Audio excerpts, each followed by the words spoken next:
Yo, what's up guys? In this quick video we will learn how to make this really cool looking glitch text effect in After Effects, and yeah, it's basically just one effect. It's super simple, but I think it would look really good on edits or montages or yeah, any title glitch animations that you can think of.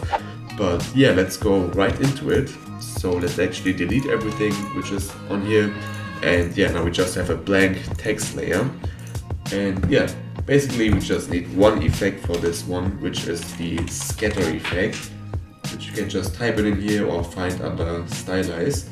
But yeah, just apply this on the effect, and now we can already see if we change the amount, we get this cool effect.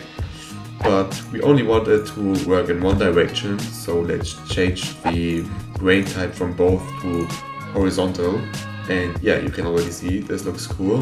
And now we just have to animate this. So let's go to the beginning and put in 0 in here, then go forward like 1.5 seconds or 1 second, and put in a quite high value in here.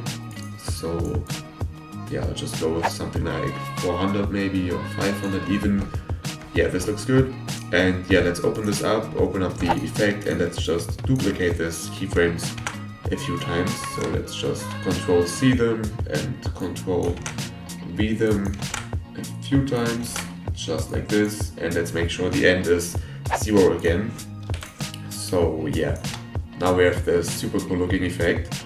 And I think especially with this background, another color would look good. So we can also add a fill effect, just like this. And this already has a really strong red, and I think this just looks really good. Of course, if we want, we can also put in a little fade in, so we can press T on the keyboard for opacity or transparency and bring this down to 0 at the beginning, and then go forward a bit and bring this up to 100. And the same thing with the end. Let's just put in a keyframe at 100 and go to the exact end and bring it down to 0.